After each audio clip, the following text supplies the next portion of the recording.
This is a big rich town.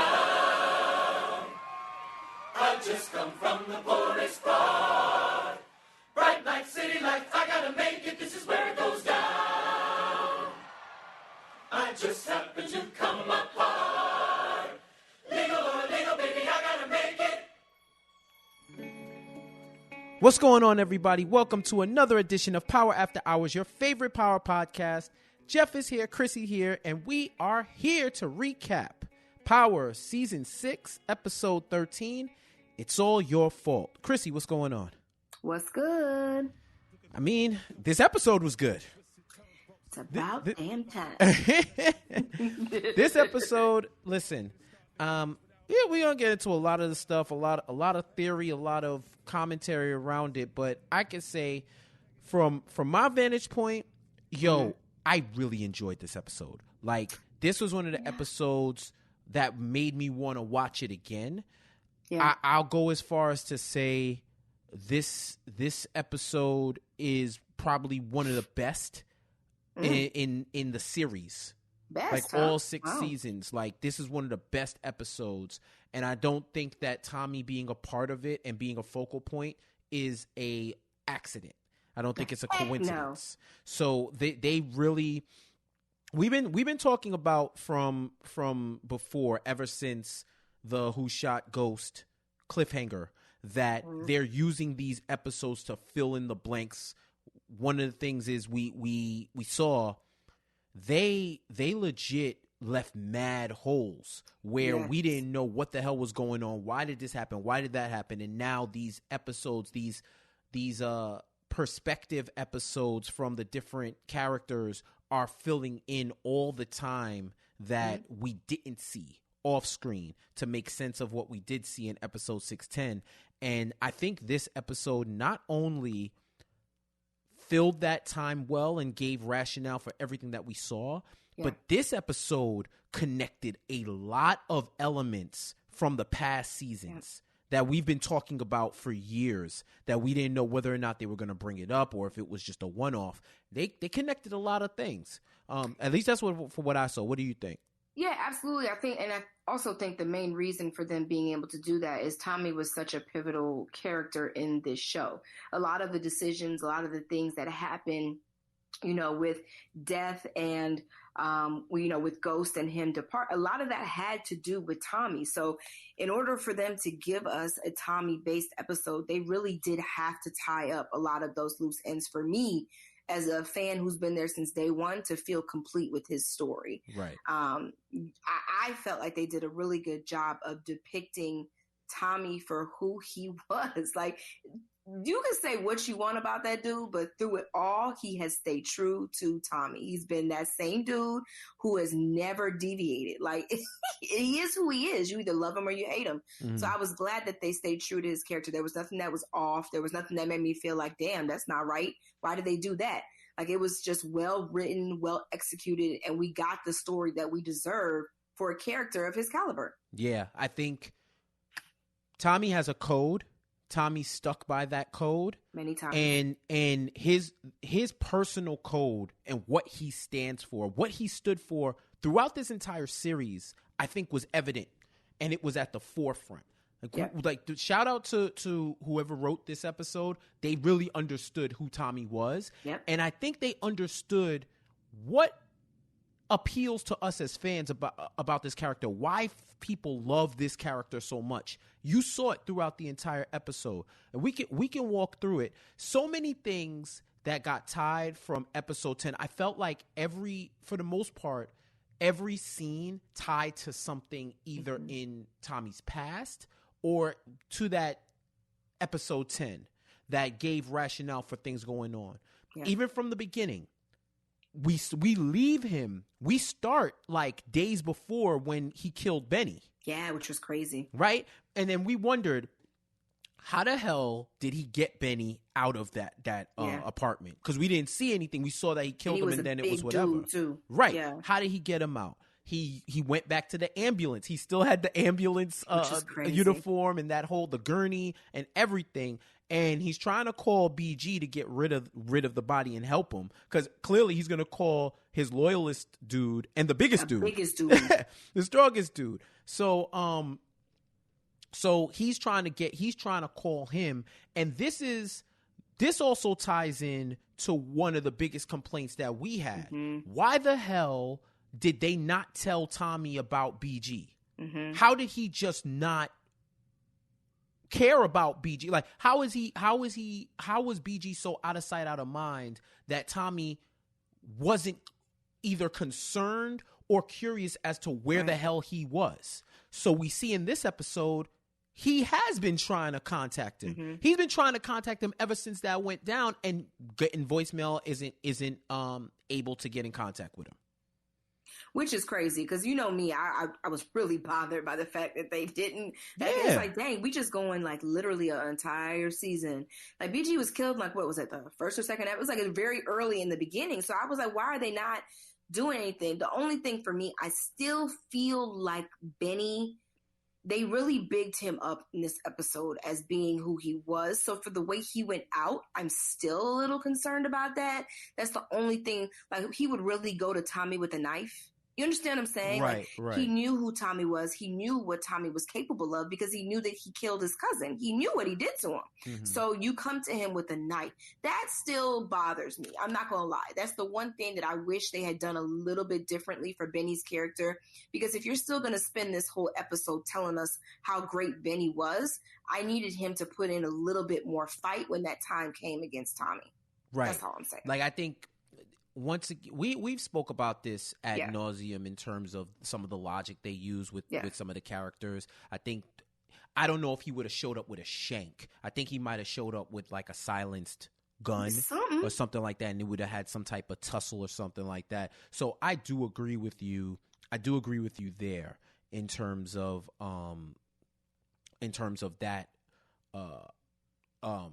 In terms of that rationale or whatever. But that's real nitpicky too. Let me just say that's like real, like, at the end of the day, it's a show, but I get it. But these are like the minor things that fans are not as forgiving towards the writers for some of the major holes and plot points and quite frankly, shitty writing that we have gotten in certain areas, like it's just keeping it real. I will say this. We're fresh off of Tommy, Ghost sent Benny. He realizes Ghost sent Benny to kill him. Then he still thinks Ghost killed Keisha and tells his mom as such, even to the point where he sees the announcement about Ghost. And I like the fact that all these characters are watching this announcement from different areas. So he sees the announcement and he goes off the deep end because it's the same reaction that he's been had, right? You're not going to get to go away and ride off and go become like this politician or whatever after you've trying to take everything from me. Because at this point, he believes that Ghost is the reason why his operation got shut down. He believes Ghost killed Keisha. And despite two people telling him that does not make sense. Right. You've got the detective Blanca who's letting him know like Ghost has an alibi, and also his mom saying like, that's not the Jamie I know. Like, he would never take someone that you love. And Ghost has done a lot of things, do not get me wrong. But the one thing he's not done is take something away from Tommy like that, despite what Tommy has done to him. You know what I mean? 100%. 100% throughout all. He never directly contributed. No. But he's had a hand in it, but he's never taken anybody away.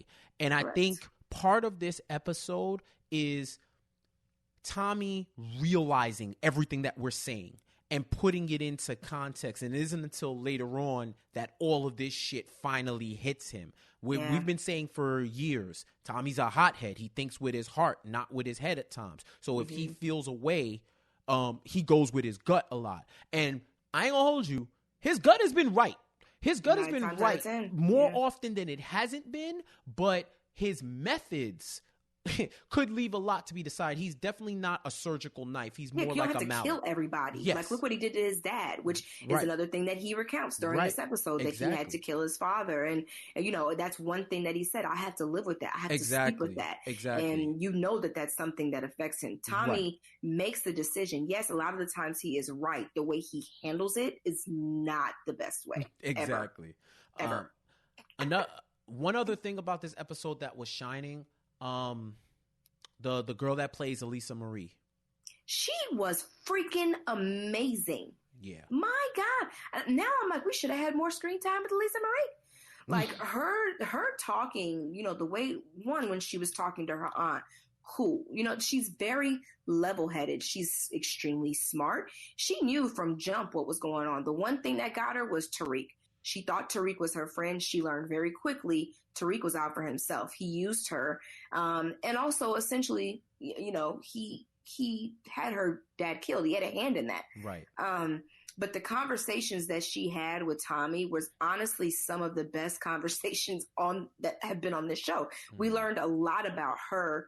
We also learned a lot about Tommy through his conversations with her, because you could see how he was affected by the things that she was saying, you know, her mom being a drug addict and her dad trying to protect her. And a lot of the decisions that Tommy has made, I still think directly connect to Kate and his mom in a weird way. We've seen their relationship a lot through this series, but I think Kate, what she's done to Tommy is just so unhealthy. Like, that's not what a mom should ever do with their child. Understatement. Yeah, but he, you know, he felt for her to the point where I think he was actually willing to let her go until he got that phone call. Like, it was in the car when they had pulled over. Yeah. He was going to have some deep ass conversation with her. He never was going to harm her, but learning more about her character, I really wonder if she will be at some point part of the spinoff in the future. Yeah. And we're going to talk about that for sure. Cause he said it. He said, if you want to come see me about this later, right. I wouldn't be mad. Yeah. Let's set that up for a second. Right. Yeah. Because one of the things that I think has been a theme throughout Power has been the fact that kids know a lot more than we give them credit for. Mm-hmm. They're way smarter, and that's real life. Adults are dumb, right? In the sense that they think that kids are just being kids and they're oblivious to the world, where and that there's certain things that they don't want them to experience because you think a kid can't handle it. And I don't think that it's the capacity to process what they see. I think it's more so being a guide for them for those life experiences, right? And throughout the last couple of seasons, Elisa Marie knows everything. She knew about what Proctor did to her mom, which was crazy because she overheard it. She knew about, even talking to her aunt Dolores. She knew about their systems and what they were doing. She's not a stupid kid. She knows she's in a mob boss, right? So that's how she knew. She was like, "Yo, something's wrong. Uncle Benny hasn't come back yet. Did he text you yet? All right, so what's going on? You know what I mean?" And then to the point where she knew that she had the recording. She had the recording, and she's listening to it. And I thought that one of the important conversations that Dolores and Elisa Marie had was around why is it that we have to act like we don't know more than we already knew. Mm-hmm. And she was kind of breaking down the dynamics in the crime families, where the women are the backbone, the women are the ones that are the survivors, the women are smart, but they dumb it down to make the men feel stronger and smarter and that they can assert themselves, and they're usually doing the stuff that gets them killed, and they're the ones to pick up the pieces. I think that sets her up for some Queen of the South type shit. Right. Yeah, exactly. Because, you know what I mean? Yeah, and even to the point where she's like, "Yo, I don't want to be lied to." Elisa Marie is like, "Yo, everybody's treating me like a kid, and I get it, but I know everything going on." And even hearing that recording, like, "Yo, I think I know who this guy is," because she met Tommy before and knew what it was, and you could tell she put everything together except the Tariq part. I was shocked at that. I don't know if it's because Tariq, he's a charmer. We've seen the way he's been able to charm himself out of things throughout the last couple of seasons. You know what I mean? When it started with him lying to Raina, Raina was essentially the only one who read through Tariq's bullshit. Right. So, you know, with Tariq, she really thought that was her friend. She kept telling her Aunt Dolores, like, no, he's my friend. Dolores saw right through his shit. Yeah, like, he hit his classic Tariq and she wasn't hearing that shit. He was like, well, can I take the recording? My mom, she was like, not on my life. Like, bruh, you really think I'm going to sit here and allow you to do that? Like, she actually said the entire thing of what happened like she was there that night. Right. I was like, oh, okay. Yeah. Like, she broke it all down. Because that's the thing. Tariq has been able to game everybody, really, except for the women. Yeah. For the most part, all the women have known what the hell he was up to. And Dolores, and when you think about it, what's been Ghost Week's spot? It's not right. But if you think about it, it's really not that hard to piece together. No. Because even he was able to finesse it out from Blanca and all of them. But you think about it. You just so happen to see Elisa Marie in the room and say, let's go out. You go out a back door. Someone comes up from there and kills Proctor. How the hell does that happen? How does the door left open? How is this person able to come in with no sign of breaking an entry? Either you left the door open purposefully, or it was like a freak accident that the odds of it happening are very slim. So yeah, like when she's breaking it down and he's trying to hit her with his like kid sob story, yeah, of course she ain't gonna hear it because she already suspects that this is going down. The only thing was when he said that he doesn't know who the people are. Like he was denying. Come on. And she wasn't, she wasn't going up. She wasn't listening to it. So you got this. And then on top of it, I like also how they tied Vincent back in. How he was like, yes. yo, we're here to offer protection. We hear that, Benny's not around. He was scared. And it's to the point where because their uncle is like one of the biggest mob bosses in New York. So they are the same way how Benny called off Vincent when he was trying to kill Tommy, Ghost, and Tariq. That's why, because of the Uncle Carlo. Yeah, Uncle he Carlo knew like that's dude. The big boss. That's the big boss. You don't cross the big boss, and he didn't want the smoke. So that's why he offered the protection and offered all of that. And you could tell Dolores hated them. You know what I mean? Oh, yeah. I mean, and also he had a hand in it, too, if you think about it. Like Carlos said, you brought Tommy into this mix. Like, we didn't fuck with them. So you so I did have a question for you. So you mean to tell me they don't know who Ghost is? They don't know? Nobody, that's the whole point. Nobody's ever really known who Ghost was. Wow. But okay. I don't know if Benny divulged that information to them. I guess when he had figured it out because Proctor had told him. Mm-hmm. But yeah, nobody knows who Ghost is. If you know that outside of the people who know, right? You know that the James St. Patrick was accused of XYZ.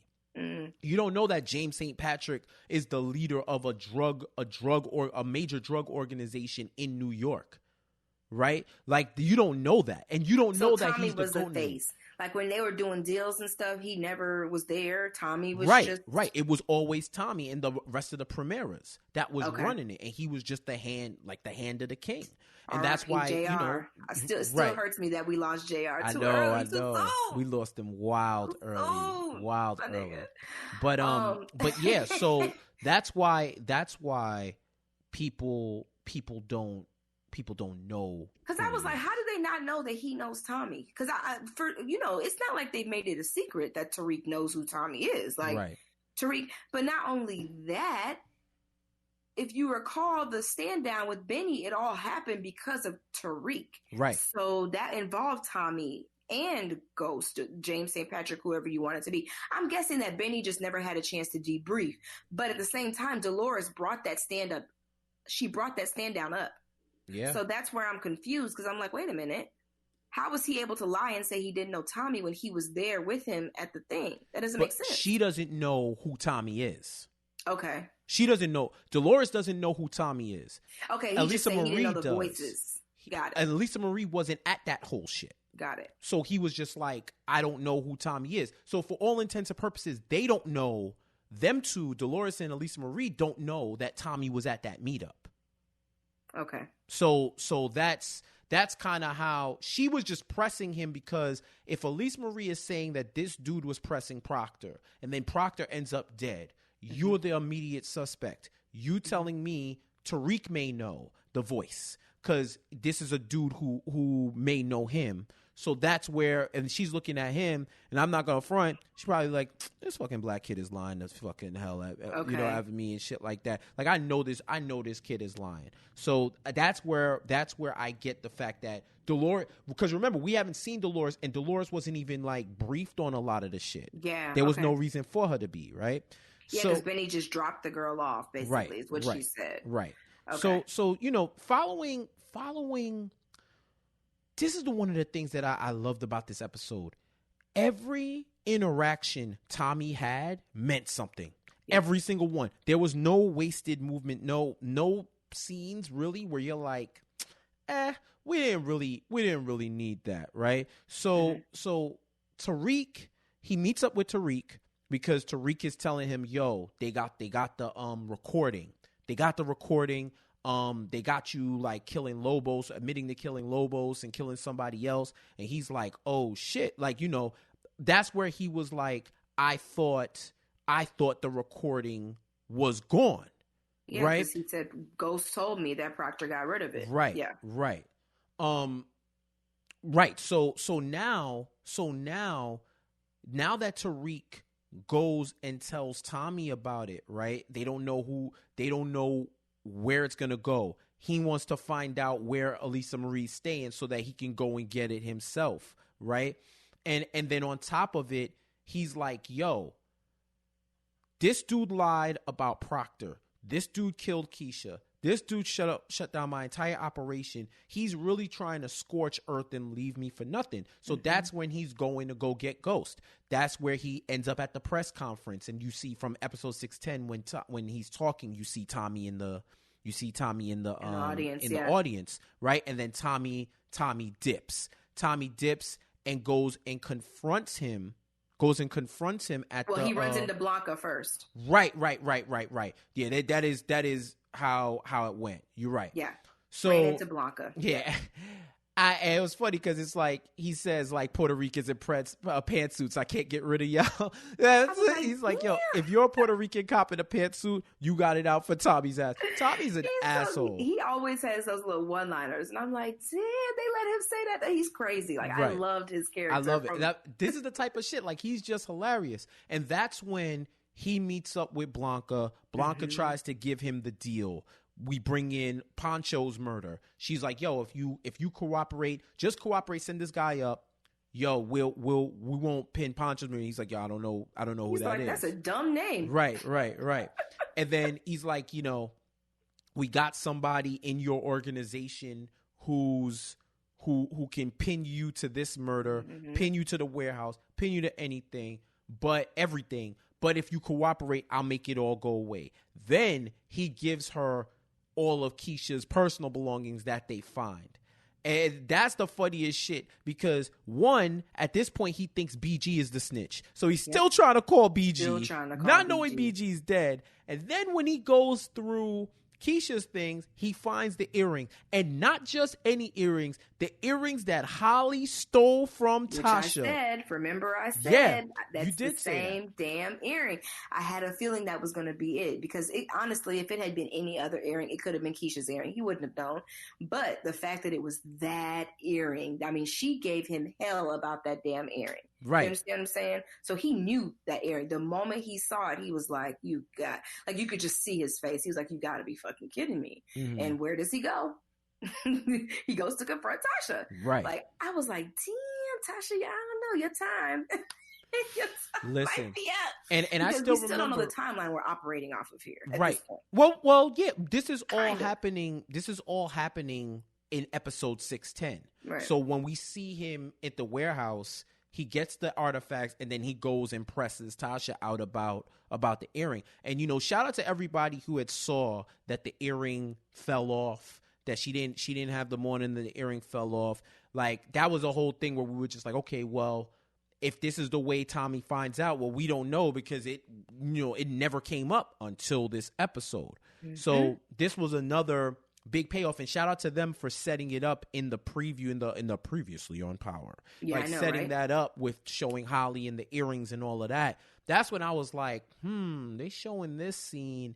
Is this earring gonna pop back up? And it does, right? Because it could have been under her. He may not have seen it. I mean, she could have been anywhere in her hand. You know what I mean? When they recover a body, it could have been anywhere. That earring could have been like under her, on top, and he wasn't looking for that. He was so distraught that she was dead, and he just knew it was Ghost because essentially he killed Ghost Woman, so he thinks it was a retaliation. Right.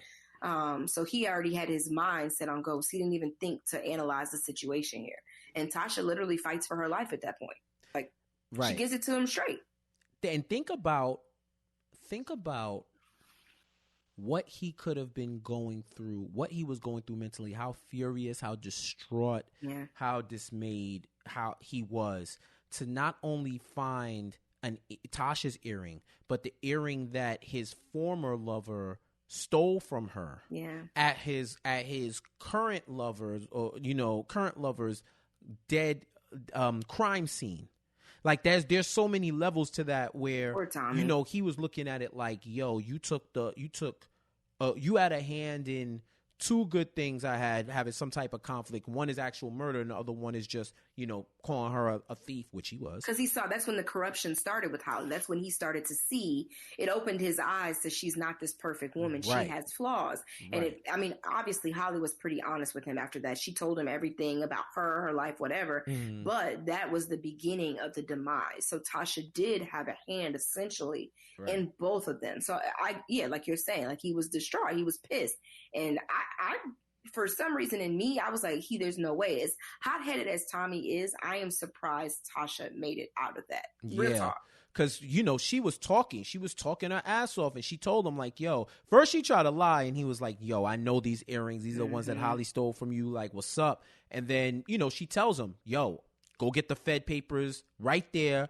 She was about to talk, and he's like, no, she was just doing it, blah, blah. She's telling him, and it is the truth. Making excuses for her, though. He was making so many excuses. He's like, yo, you saw the bags, Tommy. You saw them. She's like, yo, right. Like he's trying to rationalize everything where that gut feeling he has, he knew. He knew. And he just didn't see the papers. And she kept it real, like, yo, we had a tussle. It was an accident. Like, it went off. I had to finish her off. Like, that's just what it was. Like, I was my friend too. I'm not going to do X, Y, and Z. But he didn't want to hear that until I think what saved Tasha was when she was just like, he wanted to know if she was alone. And she confirmed it was just her. Ghost didn't do it. Right. Then says, if it has to go down like that, I'm glad it's you. And make sure you take care of Reek and Yaz. And Reek. We know when nobody taking care of no Yaz. I mean, that was enough because Tommy like, I gotta take care of two of them, and one of them don't even be in the episodes. We don't even know who that. We don't even know where the other one, Big Mama ain't even been in the episodes. Big Mama and Yaz are somewhere in another Earth. I'm telling you, Yaz gonna be 16 when this show is done. It just don't make no sense how Yaz is. So why do you think Tommy spared her? I think there's, like you said, there's a lot of levels to this. If we've talked about the relationship between Tommy and Ghost, but there was a really deep relationship also between Tommy and Tasha. How many times did we hear him call her his sister? Mm-hmm. Like, they had a really good relationship. To me, Tasha talked to Tommy more than she even talked to Ghost when they were married. He knew everything about her and vice versa. She would approve the women. She helped him, with the money. I feel like the relationship between Tommy and Tasha was actually deeper than what she had with her own husband. So I think he spared her because he really did love her. He's lost so much at this point, people that he loved. I don't think he could bear to have that also on his chest. He brought up his dad. He had to kill his dad. You know, he's now lost 2 of his girls. It's a lot of death that he's dealt with. And I don't think that Tommy really essentially wanted to have another reason to stay up at night. Yeah. I really don't. I agree with that. And I just think it's one of those things where, and it kind of connects to what the ending, but I think he just figured, I need to move on.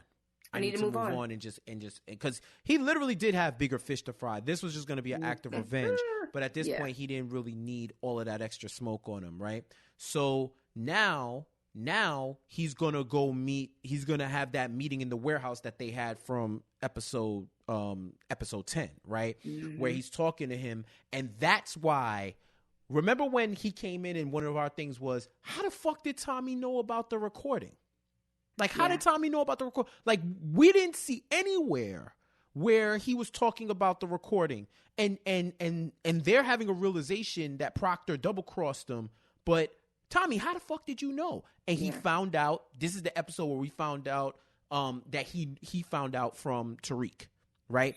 So that was like where they filled in that hole. And then the whole conflict where, you know, Ghost was still on his nobody can stop me shit. Like, I don't need you. You need me. I'm leaving this. I'm not dealing with this anymore, because Ghost finally wanted to walk away 100%. And he was in that mindset where he didn't care who he offended. He didn't care how abrasive it was. By any means, he was going to be out the game. And no one was going to stop him, right? Which we heard enough of in that episode. That what was it? No one could stop me. Like, right? We heard God! Every 3 minutes, 85 times. Yeah, they still left us one hole in this episode. We still essentially at this point do not know who the hitman was that came for Tommy and Ghost at that meeting. Right. He thought it was the Italians, and then he saw the dude. He's like, "You're not Italian." He saw Cedric the Entertainer dead on the floor. Definitely not Italian. And he said, "You're not Italian." And they hint. We didn't learn about it in this episode, but in the preview. They hint to we for everybody who thought that Cedric the Entertainer wasn't going to have scenes and he was just a dead body on Power. Probably should have thought better than that, but we didn't know, because episode 610 was a purposely a hole filled episode on purpose, right? Yep. So we didn't know that, but clearly there's someone else who hired those guys that were randomly shooting, and it wasn't anything to do with the Italians. So I like when they showed that part of the scene where you hear Ghost screaming for Tommy, and when he screamed for Tommy and then Tommy disappeared. Right. Yeah, we saw him do it in that one episode. Right. Yeah. And then in episode 10, and then the other, and you see he's running after it, and another dude is shooting at him while he's getting away. And he's driving and getting away. But then I have a question, right? What's up? Okay, so he's shooting at Tommy. Who ends up killing the second dude? Did Ghost The second get him? dude didn't die. At least we didn't. He didn't go see back and try to get Ghost. So what I'm thinking is, it seems like from the previews that Tate and or Tasha hired these dudes to kill Ghost. And shout out to my group chat my Power group chat when we were talking about my guy cousin D. He actually said and after we were on the same wavelength with this, right? He thinks that Tate originally hired Cedric the Entertainer. I don't know what his name is. He's Cedric the Entertainer until we find out. Tate hired Cedric the Entertainer and the other dude to kill Ghost. Mm-hmm. When that went bad, that's when Tate was like, fuck it, I'll give the money to Dre. And that's how that whole thing happened. Okay. That's just a theory, right? Okay. On who they were. But we don't know what happened. Once again, we have 2 more episodes to figure out what happened to that second dude that was shooting, right? But Tommy, once again, it's funny because his priorities were all of equal concern. Because he still has to find a way to get that recording. So what was the best way? Go to where Elisa Marie is staying and kidnap her. Yeah. Kidnap her and have her on like this whole this whole voyage and whatnot, right? So I love the fact, one of the things I liked was that Carlos Savello, the mob boss, was basically telling Vincent how he's been fucking up this whole time. Which he has like been. that it's his fault. Because when he said it's Tommy Egan, he was like, yo, Teresi's kid? He's like, yo, you're the one who brought them into the fold. Yeah. You're the one who started this whole exchange where he ended up getting killed and has like beef with Proctor, beef with all of these folks. Like, you were a prime cause, so now you're the one who needs to fix it. And Tommy wants to do an exchange. You know, Tommy ain't stupid. You see, he's like outside the house, like far away. He wants to make an exchange, and he still has Lisa Marie with him, right, when he's going into it. Now, I thought I saw, you know, people were wondering, why is it that it seemed like eventually Elise Marie kind of trusted Tommy and all of that? I think she started to see that they had similar fucked up lives. She saw herself in parallels. Yeah. Because he brings her over to his crib and calls his mom so that she could watch. Their relationship is so dysfunctional. It's hilarious, right? He calls his mom they said over, in front of her, right? Like, calls his mom over to watch Elisa Marie, right? Watch Elisa Marie while he's gonna go out. Calls her to watch Elisa Marie. It's so like backwards. It's like, yo, what the hell? So, you know, I think in that time where she got to see Kate and how she was, it probably reminded her of her mom. I think it did, because they said a lot of stuff in front of her. And what's funny is she would cuss and Tommy would be like, Ma, as if you didn't just kidnap her and this girl is not a child of the mafia. Like, right. She's seen and heard things that you couldn't believe. So you acting like she's some innocent child really kept getting to me, because Tommy, he kept trying to protect her in a way. Mm-hmm. And, you know, the one thing that gets Tommy is she's like, she's the same age as Cash. And he was like, don't you ever speak that boy's name. You didn't care about him when he was here, so you don't get to talk about him now that he's gone. You know, and I think that's another side of Tommy that we really forget about. He cared for Cash. He genuinely was there for that kid. So not only did he lose Keisha, he also lost the family that he wanted for himself. Right. So that's another added layer to why, you know, he probably did let Tasha go, because you don't want to see kids parentless. Right. You understand? And those were the last things she said, take care of Reek and Yaz. And that hit him. Mm-hmm. I think it did affect him. I just thought that just came to me. Literally, that's probably why he let her live.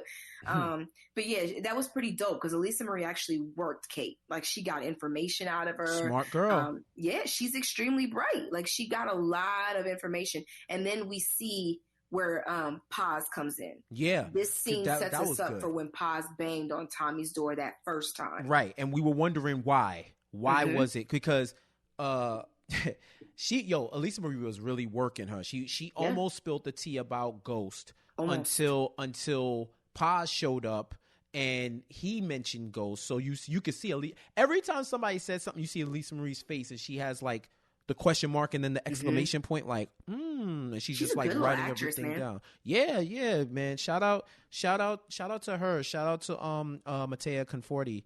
Like, she really did her thing there. And also, aside, Dolores, her aunt Dolores, she was on Entourage also. So they literally had an I actually love her. She's a cook as well. She has a show, her and her husband. They have a show on the Cooking Channel. It used to be on the Food Network, but I've watched her for years. I mean, she's such an amazing actress, but she's an even better cook. So props to her. That's fire. Yeah. But we were like, why?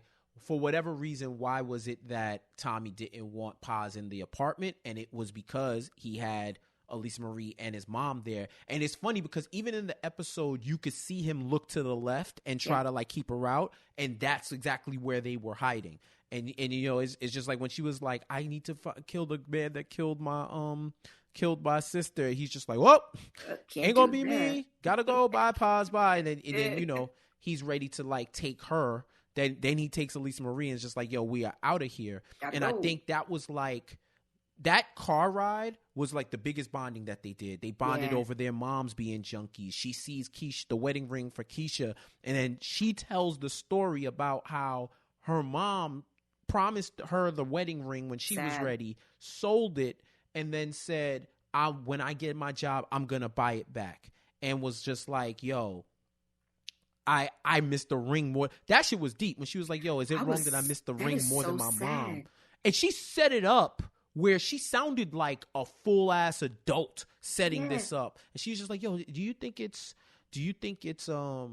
weird that I'm or bad or weird or whatever that I miss the ring more than my mom? And Tommy's like, nah, you know, and they have the most insightful conversation I've probably seen on TV between a grown-ass man and an 11-year-old. Yeah, that's what I was saying. I was like, yo, this is really happening right now. And you're learning a lot about both of them through the other one's words. Right. Like through what she's saying, you learn more about Tommy. What he says, you learn more about her. That was just a well-written scene. Like whoever wrote the dialogue in that scene, props to them. I mean, I don't know if they've been through something, but it just felt very real. Right. So that was a really well acted scene by both of them.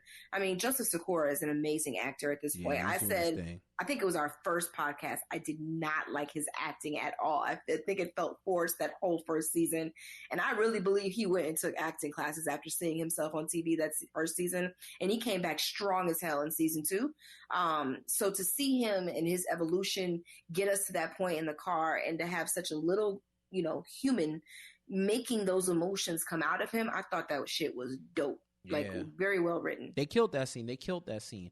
And, you know, I think another thing is just that quest for the truth. Elisa Marie, all she wanted was somebody to be real with her. And she's just like, yo, did you kill my dad? And he said it straight up. You know, people die for a lot of reasons, most of them stupid. And then he goes, I don't, like I said before, I don't know if I necessarily agree with him, but he's talking about how he said, you know, Dr. Phil will tell you to find meaning in certain things and it doesn't work. You just got to like get over it, move on. Yeah. Because that's when he started going through his own personal philosophy, right? I mean, he thought about all the people that he killed and that was close to him. And it's just like, yo, I'm not here to try to like cope with it per se. I just have to like, I mean, I'm not here to try to understand it, find the meaning. I just got to get through it. And then Elisa drops the other story about knowing that Proctor wasn't, you know, because he's even telling him, like, yo, you know your dad, he was a criminal, like a defense attorney. You know, it's like Tom's. His hands were dirty. He got his hands dirty. And she's like, yeah, I know my dad wasn't all the way clean. I know he forced my mom into relapse. Like, I know that. And she's just like, yo, now I'm all alone. But I know what he did. I know X, Y, Z. And it was those parallels that they had in their lives that they were able to connect with, and it didn't feel cheesy. It didn't feel unnatural or unrealistic. I saw some people like just like normal chatter talking about how like where all of a sudden that this girl gets so smart and so articulate and blah blah blah. And I'm like, yo, you must not know a lot of 11-year-old little girls. Exactly. My son is 3 and is like, not only that, this girl, she's been through a lot. Her dad was an attorney. Whenever you have a child who's seen a lot of pain, you got to remember her mom was a junkie. She's seen things that she probably never should see. Mm-hmm. And through that, kids become extremely bright, intelligent, smart. You either take 2 paths. You either go down the same path of destruction or you use it to your benefit. Elisa Marie has used it to her benefit. She's extremely knowledgeable. Her dad was a freaking attorney. You don't think the things that she's heard him talk about at home, she lived with him. Like, she's seen and heard a lot of things. The girl is bright as hell. Talk to an 11-year-old kid and you come back and tell me they don't have some smarts on them. Kids are smart. Super and we don't give them enough credit. And I think you said that earlier. Yeah. Like, we make kids seem like they're really dumb, but the point of them, they're like extremely bright and they actually can read people better than adults can. They can tell you if somebody is good or bad off of just intuition. Their shit's amazing. I have to be a kid again. 100%. 100%. So another tie-in to previous episodes, right? Mm-hmm. We now we know why when 2-Bit calls him and he's like, yo, I can't handle that. I got a lot of people to dead. He was in the car with Elisa Marie when he found out about Dre and the whole BG thing, where he's like, yo, where the hell is he was like, yo, is BG with you or whatever? Like, I can't get in contact with him. I don't know where the fuck he is. Thinking he's a snitch. And that's when 2-Bit lets him know, yo, that the snake, Dre, was the one who killed 2-Bit and XYZ. That's and the one dude, who set us up. And the one who set us up. And then he's like, hold up. Why didn't you? That was the question we had. How the hell did they not contact him? And he was just like, yo, shit happened. Shit got hot, blah, blah, blah, blah. And I'm like, that's very hand wavy to like get around it. But when I think about everything that happened since then, they probably were trying to contain it. And then they got popped.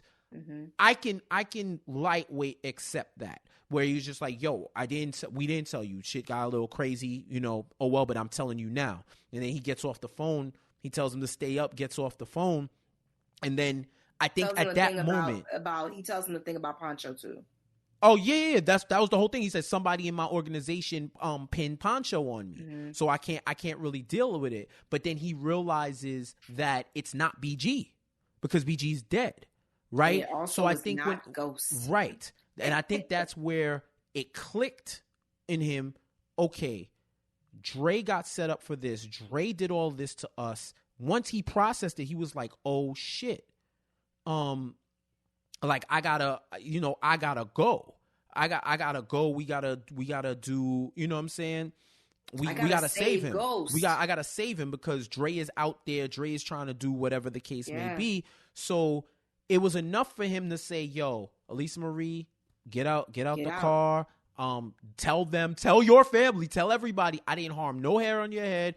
Go home. I gotta go save, and he knows I gotta go save Ghost. Yeah. Straight up. Like, I gotta go save Ghost. This whole recording shit ain't worth my time. You gotta go. So he takes off, meets up with Tariq. Which was the biggest mistake. That was the big conversation, right? Because he meets up with Tariq. One thing that we learned from that, Tariq was in the club that night too. Yeah. And they had said Tasha was there. Tariq and Tasha were in the club that night before he got murdered, right? So that's when I think out of all the conversations that they had, this was one of the most important conversations that they could have between his Uncle Tommy and Tariq, right? Where they've been lockstep for about a season and change about Ghost, to the point where Tommy told him, if I kill your dad, I will let you know before I do it so that you know. That's just what it is. I will not move on your dad unless you know. And he's like, all right, I hear you, blah, blah, blah. So now when he's like, yo, this shit ain't what it seems, Tariq is hell-bent on Ghost dying. Like, straight up, fuck that Uncle Tommy. He's a liar, right? Which I'm like, what is this nigga so mad about? Am I the only one questioning why Tariq really has it out for his dad so bad? What I can only assume now is based on what we've seen, where that extra level of vitriol is coming from is in these last 2 episodes. We gotta get something because he else. was pissed, but to be that pissed, where he's like, "Yo, I don't care if Dre." Tariq coming from the point, I don't care if somebody's going to kill him. Somebody needs to kill him, and it's kind of whack. It's kind of whack. Won't do it. Right.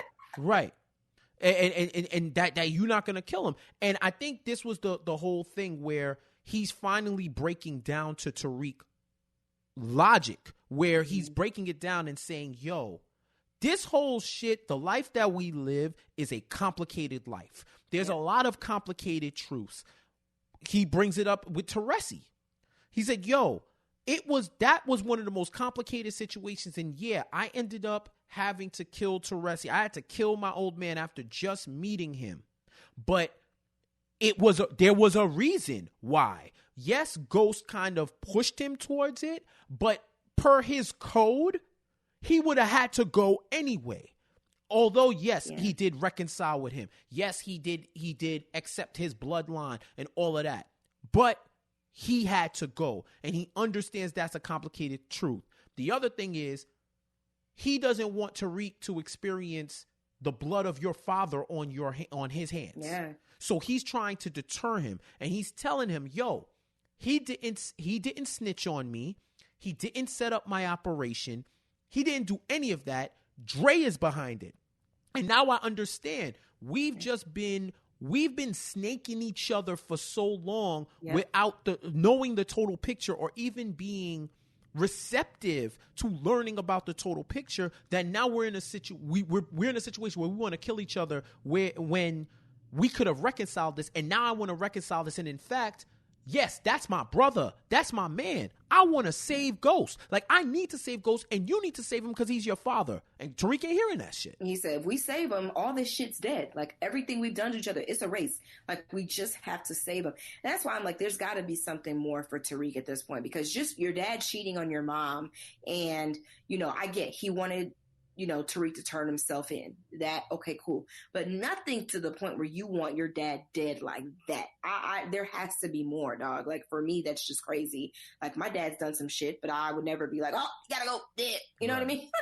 So something must have happened. Something must have happened that like sent him off deeper. the deep end, right? Something deeper. So, but I felt Tommy in those scenes. Like, what he was saying to Tariq was like, listen, like, you have to use your, like, this was the first time, like you said, Tommy was actually making some sense. He wasn't talking from the Tommy that's almost coked out to the point where you don't know what he's saying, but he was making sense and wanting Tariq to use his head, something that he's not done. He's made a lot of rash decisions. And he said, listen, Ghost has done a lot of fucked up shit, but the stuff that we're mad at him about, he didn't do. Right. So we can't do this. Like, right. This is stupid. It's straight up. And he wanted Tariq to set a trap. Tariq was nowhere near it. And he's just like, yo, if Dre wants to kill him, I'm not trying to save him, and walks away. So Tommy's like, all right, fuck it. Tommy Egan here to save the day. You know what I mean? Like, I'm driving so down, mad at now. driving there, and gets intercepted by Vincent and his peoples. And what's funny about that is Vincent intimated that Tariq was the one who set him up. Right? He was like, how do you think we knew where to find you? Because they didn't. They didn't know where to find him. And mind you, he already dropped off Elisa Marie, so there was no real, unless Carlo wanted still punishment for even touching him and possibly killing his family, right? People in his family. Vincent and his peoples come down, and we get one of those ridiculous power gun battle scenes where Tommy is the Punisher. I fuck with it. I don't care. Like, that's my level fuck of Vincent good. Anyway. Yeah. Great actor, but fuck the character, right? Okay, man. But he had to go. I love how Tommy found his way to kill the entire crew, and including Vincent, because I forgot, Vincent was part of the reason why his org got fucked over too. Yeah. So their final confrontation, where he's like, happen. Yo, he's talking shit to Tommy, and Tommy ends up getting the best of him. But Tommy also, he realizes, he kind of stops him before he says it, but we hear it enough, so he must have heard it, where he tries to say Tariq is the one who set him up. So which I'm so mad about. Right. Like, had he not have gone to see Tariq, he probably would have saved Ghost. Right, but at the same time, he was like, yo, we could set a trap for him. We could do, he started thinking, because Tommy can strategize when he's not just going off of straight emotion and all that. Yeah. He was just like, yo, the same way they set him up in that warehouse that time, he wanted to plan another trap. Yeah. But, what you call it wasn't with it. Tariq wasn't with it. Right. So after the interception, you see him go to Truth. We see that scene where him and Dre make eye contact, which we've seen and then he disappears. Right. So in my timeline, that means that Dre had already went in and heard the shot, came back out, snuffed Blanca, got in the car, then saw Tommy. Tommy saw him, and he was like, all right, fuck it, I'm gonna go in before you go in, and hold it down. And that's when he sees Ghost on the floor. So sad. What'd you think about that final scene? I've said from the very beginning, Tommy and Ghost came in this thing together. I thought they were going to end up leaving it together. Essentially they kind of did. Ghost dies, but he dies in the hands of his brother, which I thought was really poignant because they've been through a lot of shit. But at the core of this show from season 1 was that those two were thick as thieves. Nothing was going to come between them. They've had some spats, whatever. Tommy was just a little bit too late, couldn't save him. But I thought it was really good that Ghost got to go with Tommy there. through everything, that's probably the only constant that he had. Tasha wasn't it. We know now Tariq ain't it. It's old Ghost. girl's gone. Right. It's been Ghost. So, Tommy was all he had. So I felt like that was a good way for them to be done. Like, that's it. That's the last thing for Tommy. That was the last thing essentially holding him back. It's sad that it had to end that way, but I'm glad that they did let them go together. And it was a tragedy, right? Because he finally realized that Ghost was his brother and they should reconcile, and he gets there too late. He realized it too late, got to truth too late, couldn't save their friend, but they at least reconciled some way before Ghost died. And for everybody who was like, nobody, no death, we got a body and we got a death. We got a death. So, and I said from jumping, when I didn't think it was going to be Tommy that killed him. I didn't think. And now seeing what he did with Tasha, there's no fucking way he would have been able to kill Ghost. Right. He's attempted a lot of different things, a lot of different times. But I think when it really came down to it, there was no way Tommy could kill him. Right. It's just sad. It was sad. Yeah. It really was. On top of that, he looked up and apparently saw who was there. So he saw who killed Ghost. And he said, let him go. Now, I've heard a lot of people trying to interpret what he actually said. Did he say let her go? Did Those he say captioning let him said go? let it. Said let it go? Yes. Let it go? Oh, yes. okay. Now that could be a red herring came up too. saying let it go. Yeah, so I thought he said let him go, like let them go. Right? That's what I was thinking. But, that could be, anything could happen. They could have wrote it in as let it go. Yeah. And then he says it in a way that he could flip it in the final episode. I can tell you that now. It wasn't. It sounded like, I can believe let it go before like let it go, let it go, let it go, like not let her go. Which is something that Tommy had actually said in the episode. Like, I gotta let it go. Like, I gotta move on. I gotta let it go. So I thought that was like, oh, okay. I actually heard let him go. Yeah, that's what I thought it was. Yeah, I thought it was let him go. I think people are saying her because they so desperately wanted to be Tasha, and it very well may be her in the end, but it did not say let her go. I listened to like 10 times. Right. At the very least, he saw people there. Person or people there. He saw somebody who quite possibly could be the killer. And, he tried. It was sad, man. Like, he's just like, yo, we got out of a big, better, or worse thing. He's like, yeah, I don't think we're getting out of this one. And he's just like, stay with me, stay with me, stay with me. He's just like, yo, stay with you. And then, they clasp hands, and then that's it. And then Tommy knows, like, yo, that's when he knew what he had to do. Yeah. So, I think I said this is like probably my personal one of my favorite episodes, definitely top 3 for me in this series. The way that episode ended, like the everything that built up to the end, like that shit was perfect. Like that to me was, and I'll get back to it in a little bit, just like saying like these next series of events was one of the perfect ways to end the episode of Power. He goes back to his mom. We saw the whole exchange with my guy Elvin, Jeffrey Owens. Like we see that, and remember that the pause episode, she was like, "Yeah, I gotta go. My other son, he's a little. I think she said ungrateful or some shit like that." But she was bringing him the papers, so they have it. I thought Tommy was dead because of that, so now it makes sense. So she brought those over. He goes, and she thinks he kills him, and that's when him and Elisa Marie were having the fucked up mom conversation. Mm-hmm. And now you could really see, Kate's not a good person. It ain't just about the addiction. It ain't just about substance abuse and just trying to make it. She's not a good person because the minute Ghost gave her go away money. Yeah. And the minute she had the money, she was like, I don't need you anymore. My real son gave me money. You were jealous of him. You couldn't build shit without him. You can't do shit without him. And I got the money. So why the fuck you still here? And that's I'm a real person too, Mom. I felt bad for Tommy watching that scene. I was like, man, no wonder he turned out. It's almost reminiscent to Dre's mom.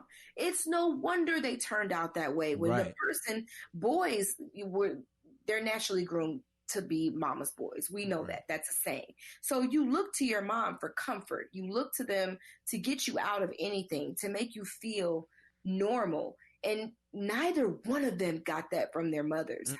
You have no choice but to become an asshole. There's no other way. And then you get into the whole nature versus nurture conversation, and like, were they born, were they bred? I think it's a little bit of both, but it kind of hurt me because he didn't kill Ghost, and he tells her, like, and he's been keeping it real with her for the most part the whole series. Like, they've had an open, dysfunctional relationship where, you know, he's like, yo, she didn't even want him to go to LA because he's like, yo, where the fuck am I in front of Elisa Marie? Where am I gonna get my coke hit?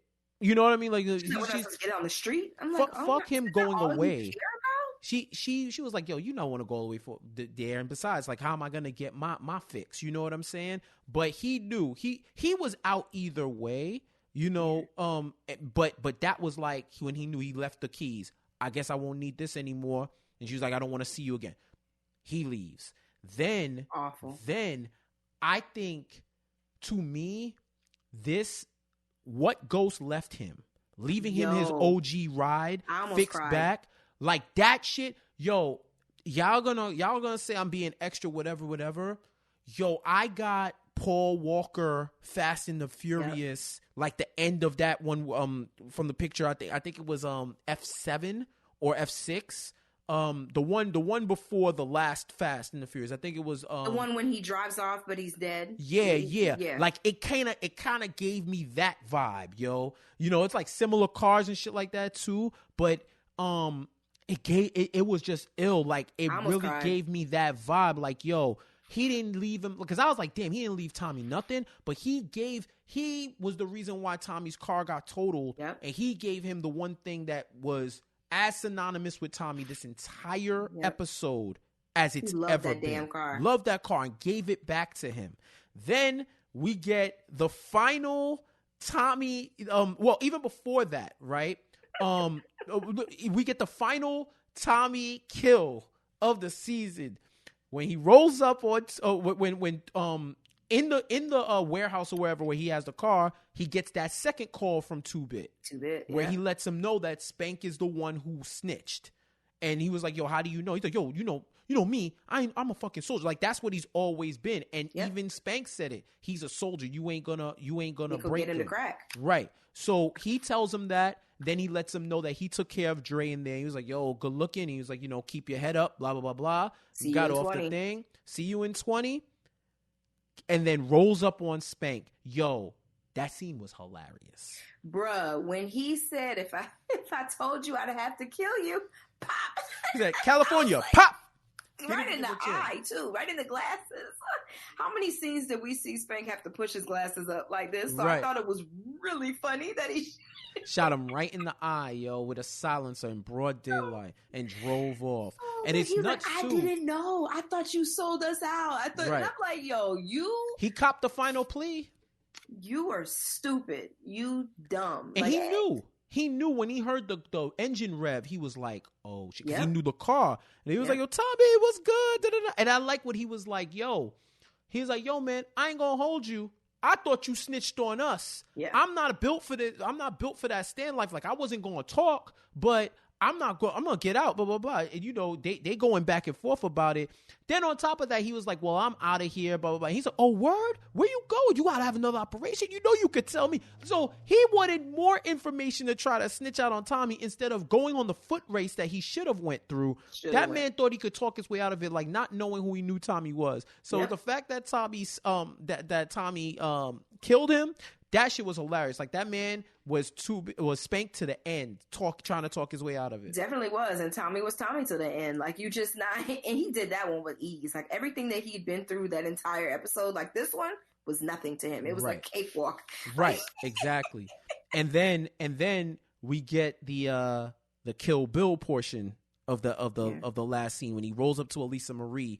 And yes, nitpickers, I don't know if he called her ahead of time. I was like, yo, I'm about to come through. I don't know where the rest of the family was, where she just got kidnapped and now she's on the porch talking to this nigga again. But you know, they talk and he was just like, she was like, did you save your friend? Nope, didn't save him.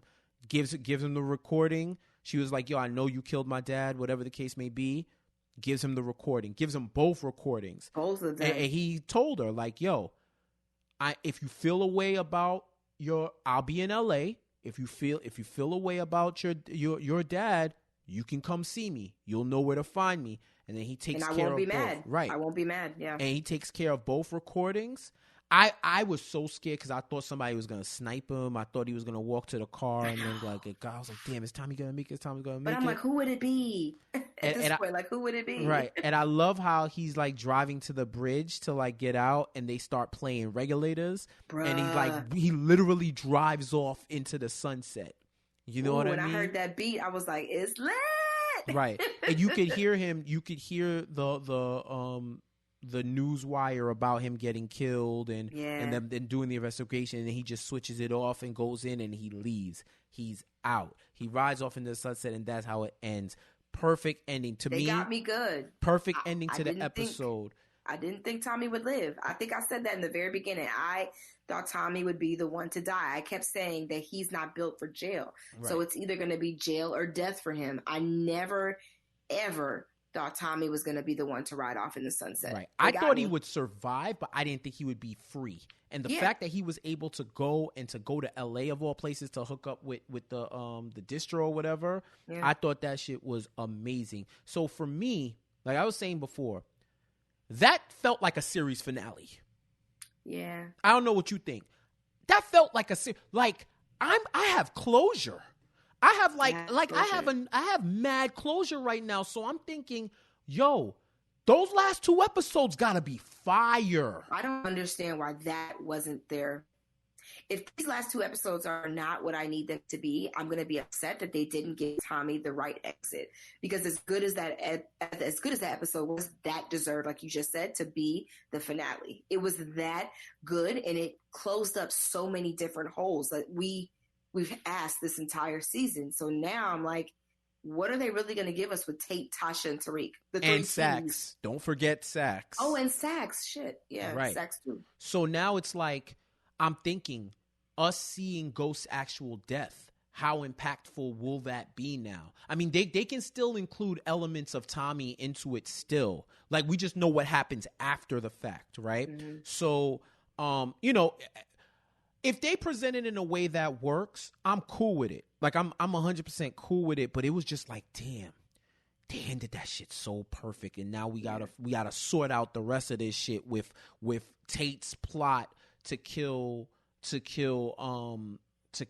Ghost or whatever the case may be. I'm not gonna lie, I really don't want. I don't know if I care. Like Tate's episode is gonna be another pause, Sax.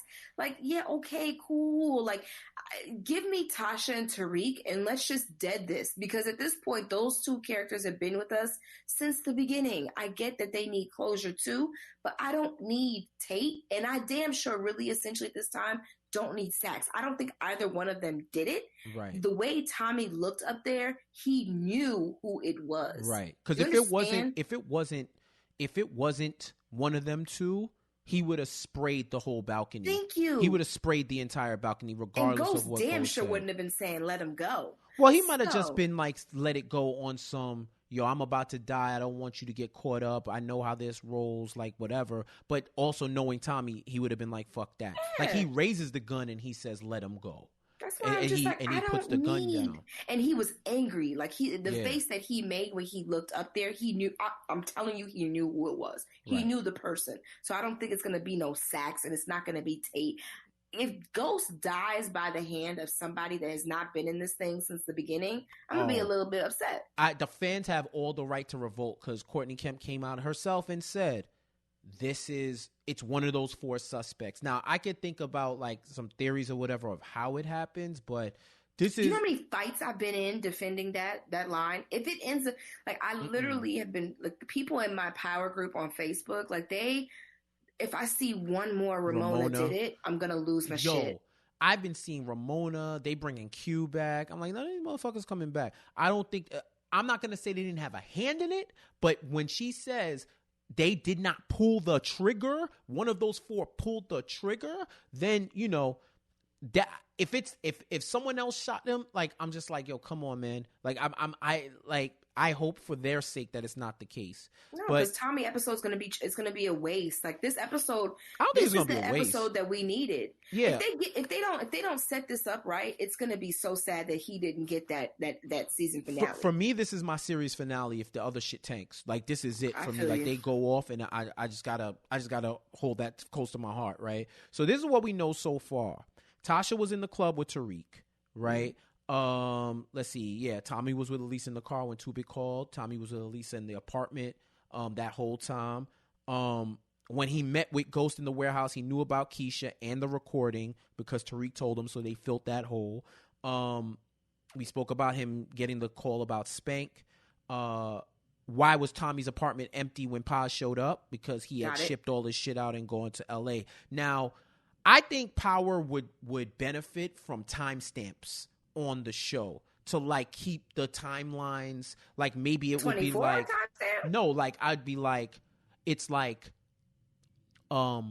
Thursday 3 days after Ghost's death, 2 days after Ghost death, like something like that, because Tommy cleaned out his apartment and he's driving. So did Paz, because remember Kate got the papers and he went to meet Kate. So Paz got the papers too. Did she just roll up in the late evening? Because it was still like sunny when she went in there. It was still sunny, yeah. No. So what time did she go there? Did she go there? And she went there with a gun, right? So clearly she went home and came back. Now, but also, can we be very clear that no will is going to be read the day after somebody dies? I'm sorry. Right. A lot of legal was it shit the day after though? They're still talking about it on the news like it just happened. How many times did he turn on the radio? We heard them talking about it. I think at one point they turned the TV on and it says last night. So it's like, again, you're right. We need timestamps. I feel like it seems like when you're doing the will, it's at least like a month out. The funeral usually has happened or it's about to happen. So that wouldn't happen the next day. So all these little situations that are happening aren't really making sense to me either in terms of timeline. And honestly, that's the stuff that's annoying because it's a simple fix for a lot of that stuff.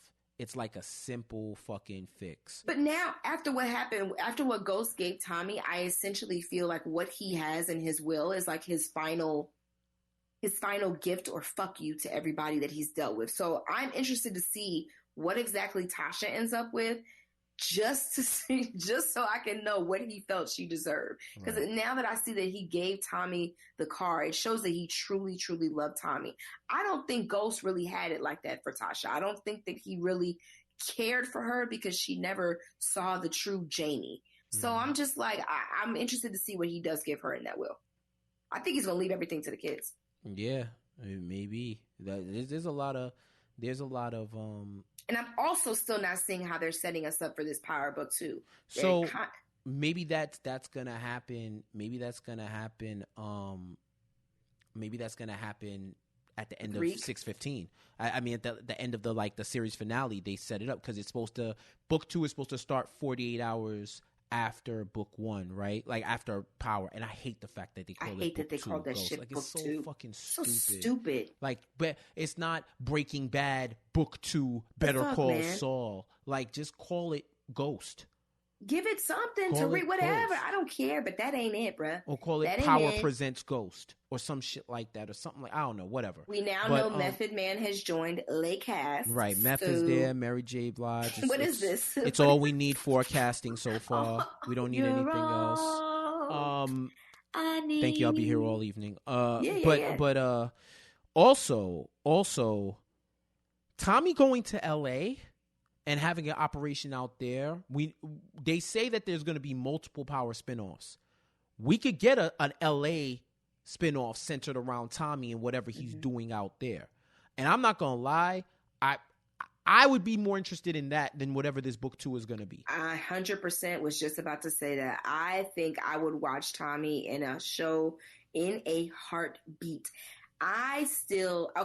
Here's what I'm hoping they do with this Tariq episode.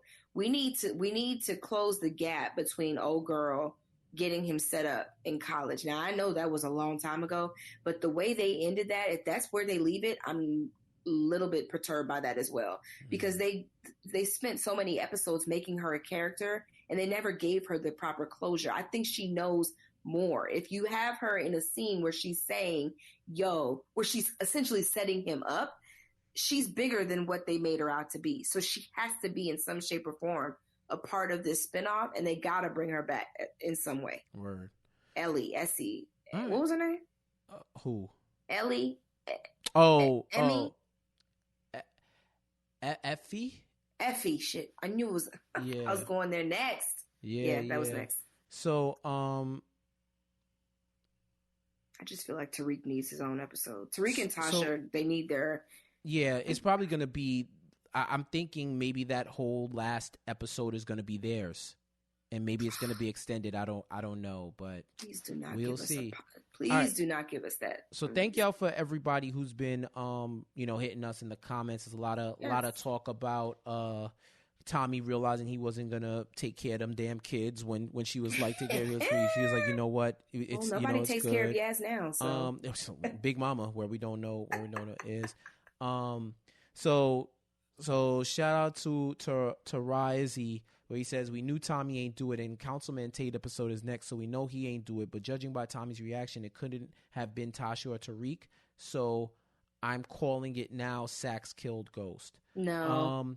They're playing like the loop, and then just like the way he's holding it up, but like even him looking at the balcony and seeing that, I mean, if I don't know how I feel if Sax is the one who kills Ghost, my level of passivity is gonna reach something that that power brand does not want. I will go on a rant from today through the end of the year on their ass. Do not have somebody who is not meant to kill that man kill him. I'm gonna be so pissed off. I'm gonna be so. She it said has my to level be of passivity.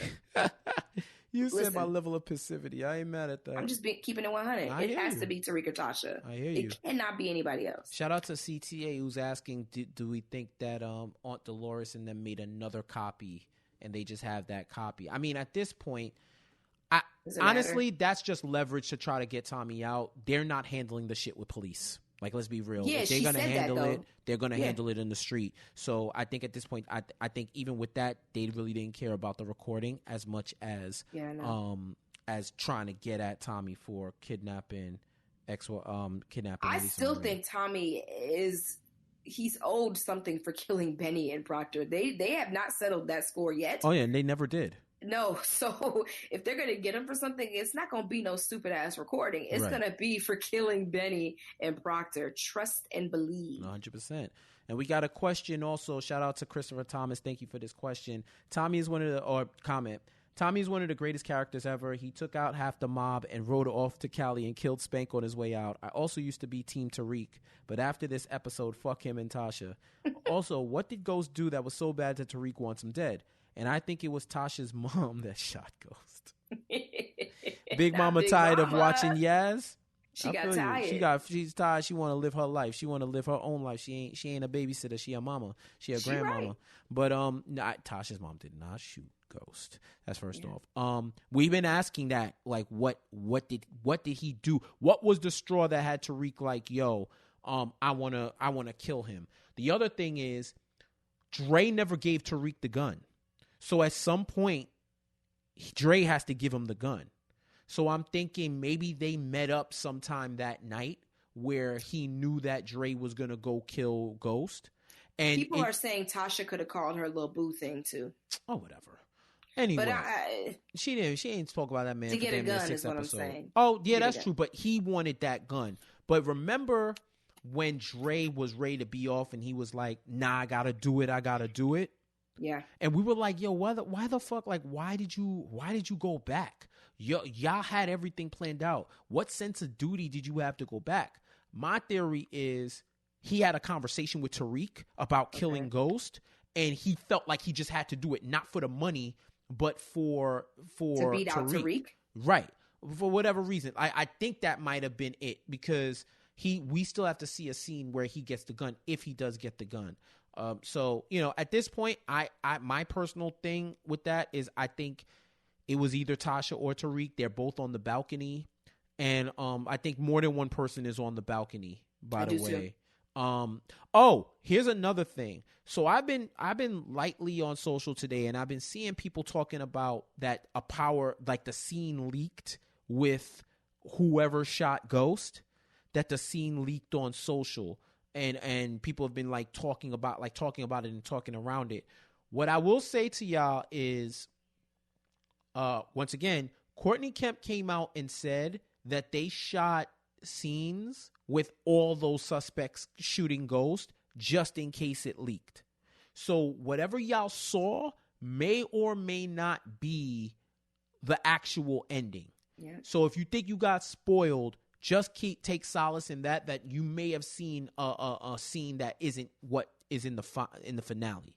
So hopefully that's not the case. But as always, that's making me think, which is something that I had spoke about last week on the podcast, that maybe this episode coming up, episode 14, we're gonna see who shot Ghost at the end, and then episode 15 is gonna talk about whoever it was his day, and then whatever the aftermath is, and setting up book 2.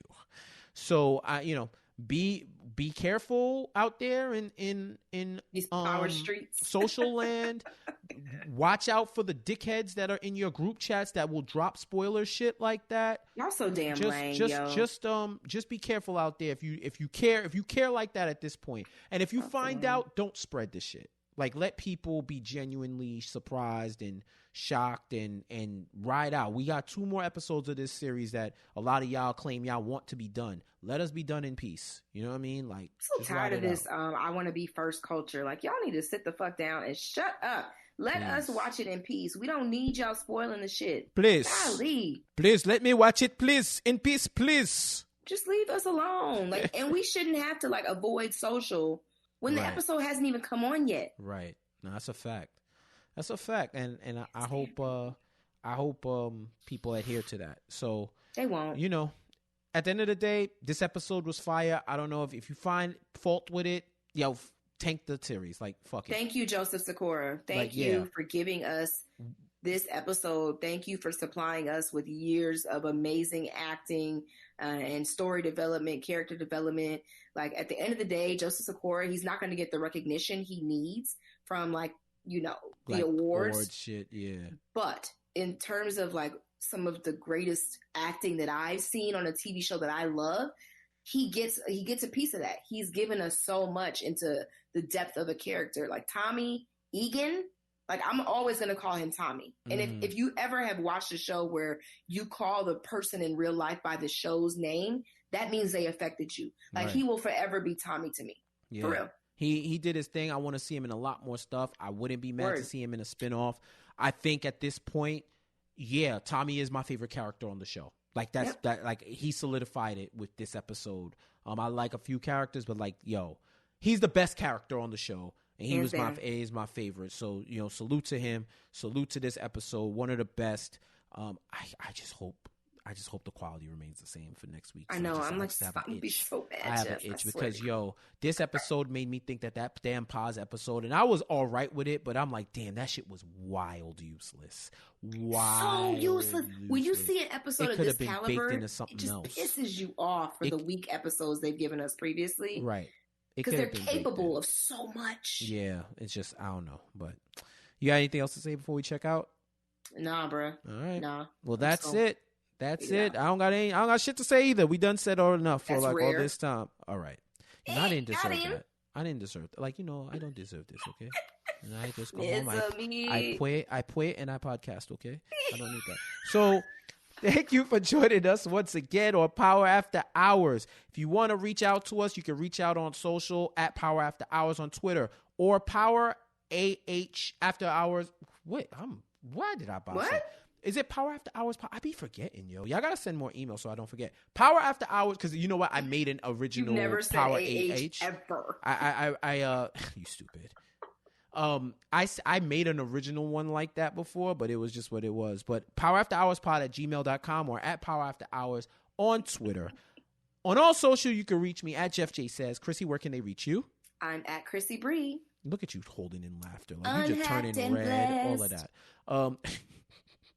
Yes, set your 2-factor authentication when you contact us because we don't want the heebie-jeebies. Don't send us no links, damn it. Listen, we got 2 episodes left. We're coming down the home stretch, 2 episodes left. I'm actually curious as to whether or not they're gonna air the final episode on Super Bowl Sunday, or are they gonna oh shit.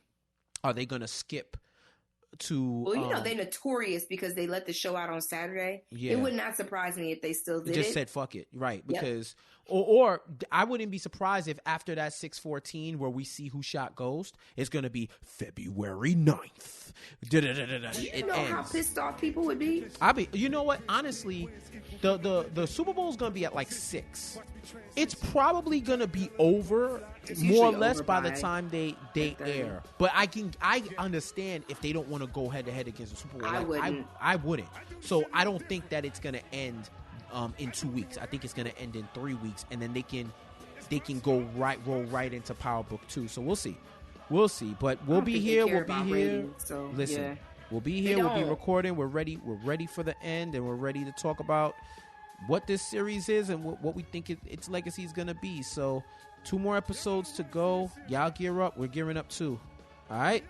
Until next time, we'll check you later. Peace. I want you to sing it with me. They say this is a big rich town. Yeah. I just come from the poorest part. White light, city light, I gotta make it. This is where it goes. Yeah, I just have to know. Wait a minute. They say this is a big rich. Say what? I just come from the bright light, city light. This is where it goes down. Yeah. I just have to know.